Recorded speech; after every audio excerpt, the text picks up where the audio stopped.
Yeah. Leah, hi, and welcome to 5 Curly Career Questions. It is my absolute pleasure to see you. Thank you. So, Yes. so I looked at your LinkedIn profile about how to introduce you because I know you, but I was like, what do you call yourself? And you've got facilitator and engager, an entrepreneur, a change practitioner and culture partner, a leadership consultant, conversation coach, and you have an MBA. It's really impressive. So Oh, well, we, that's it's yeah. the what it says, right? But we met when I was working in HR at IAG, and you were working on a change strategy for the leadership team in your role as co-founder of On Brand Partners. Mm, mm. And then we kind of kept in contact, and we most recently talked when you were staying in Las Vegas, and we talked about some really exciting stuff that you are doing in the leadership space. So thank you for agreeing to come onto this with the 5 Curly Career Questions. You're welcome. Yes, yes. No, I've enjoyed your journey too. So yeah, Thank likewise. you. Thank you. Okay, are you ready? I am. All right. So your first question. Tell me about a time when you experienced a career transition or you felt a bit stuck. Mm, mm. Well, I have been around a wee while, so I've had a couple, um, and I guess there's two that come to mind actually. One was when I transitioned when I left the government department that I was working at. They had been amazing and sponsored me to university when I'd missed out on a job. They allowed me to complete my MBA because I'd always had this thought in my mind: I don't have a degree, and therefore, I can't be as good at the job that I imagined. And of course, that's completely wrong. But it's only after you get the degree that you realise that. So I moved from government into a banking environment, thinking I'm moving from government into this amazing corporate space. It must be great. Yeah, so I was wrong on that one as Okay. well, because these large corporates can have as much bureaucracy, if not more, than government departments do. So that was one kind of career transition. Interestingly, when I did my MBA, I'd written out all these 5 things that I wanted to do, and one was own my own business. So that was my second transition out of the banking career and into my own business, where I imagined that I would do lots of great things, travel the world, work with great organizations, and learn lots. And I was absolutely right. That's what I did.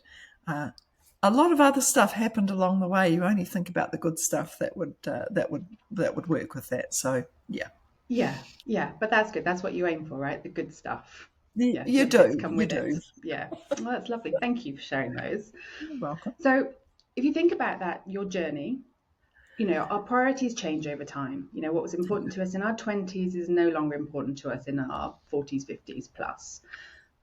In what one way have your priorities changed? Yeah. So I think that um, it's actually the outcomes that I look for. Previously I was an ambitious leader. I was prioritizing performance and all of that sort of stuff. As I look at leaders today and I look at the world that at work that I do today, performance is an outcome of actually creating the environment. So priority for me now is actually bringing joy and actually helping people enjoy what they do day to day. If I can bring a laugh and a smile and some joy, that's more important to me than a person being able to tick off their KPI. Oh, that is just so cool. That is absolutely, I'm 100% with you. Yes. Yeah, Okay, thank yeah. you. Life is Okay, short. it is definitely. Yeah, So, your third question. What are a couple of key resources or maybe pieces of advice that you've had along the way? yeah, yeah. So I've got a couple. So a key resource that I always work with my customers on and people I mentor is just the simplest conversation. if I'm leading others, or they're going into partnership with others, or they're doing some work with other people, and it's the simple conversation around, here's what I offer, this relationship, this job, this situation, and here's what I need or I expect. And when you're thinking about a leader and a team member, or a coach and a coachee, or a mentor and a mentee, actually, we often talk about the roles and the tasks and the job. Sometimes we forget to talk about the person. So the conversation about, what do you bring to this? What do you offer? And it might be things like, I've got a passion for certain things, for dogs, or for design, or whatever. It's outside the actual job, but it's the passion I bring. And then for you to be your best, what do you need? What do you need from me? What do you expect from me? What do you expect from others? And even what do you expect from yourself? So it's the little tool, what I offer and what I expect. So that's one tool. And then there's a saying that I heard many years ago, and it lives with me every day. Does the room light up when you walk into it, or when you walk out of it? And I really try and make it my mission to have the room light up when I walk in. Oh, for sure. Oh, that's so nice. I love Yeah, that. yeah, That's it's a really, really I'm going nice to little. remember that one. Yeah, Yeah. it's a really nice one. Thank you. Oh, So, I hate, loathe, and detest coriander. It's absolutely hideous stuff. And one day I'll meet somebody else who feels the same. So, in a professional setting or a work context, I guess, what would be your equivalent to my coriander? Your absolute hate, loathe, and detest, that feeling that, oh, this is not good. okay. Now, when I read that feeling, I thought you'd liked coriander, and I was going to Oh say, well, no. it's humour, but then I think humour is the salt of, it should always be Nice. present. But I guess the things that I loathe and hate is, yeah, not being, I guess not being truthful, or not saying what you mean. I just get so frustrated when people are not open and honest and brave enough to say, you know what, I'm not on board with that, or I don't like that, or I won't tolerate that. So it's actually lacking that, I guess, courage of conviction. Um, yeah, to be able to say what you mean, Yeah. and be open and honest with it. Yeah. That would be my Super coriander. important. Yeah, Yeah, it yeah, is. super important to be able to have that, Yeah. yeah, that courageousness, that bravery, and also obviously for companies and leaders to be able to create that environment. Yeah, for people to do that. If you're not So, authentic, if you're not true to mm, yourself, then it will trip you up along the way. So be yourself. Yeah. yeah, perfect. Okay. So your fifth question. So as you know, the concept of a koha in mariculture is like a gift. So using that concept loosely, what koha would you give to somebody going through a career transition right now, or maybe if they're stuck, not sure where to go? Yeah.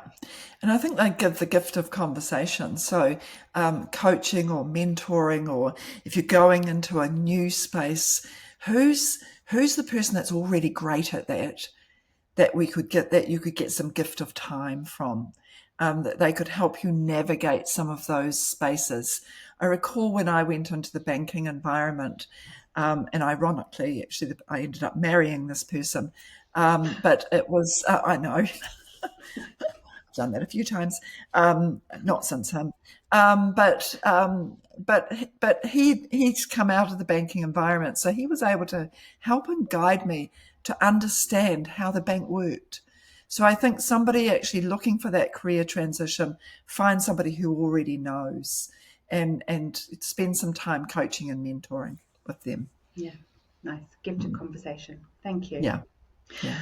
Well, that's the end of your five questions, but there is one final question for you, which is a mystery question, which you don't know, and this was left by a previous guest. So this is a concept that I stole from Stephen Bartlett, who has this podcast, Diary of a CEO.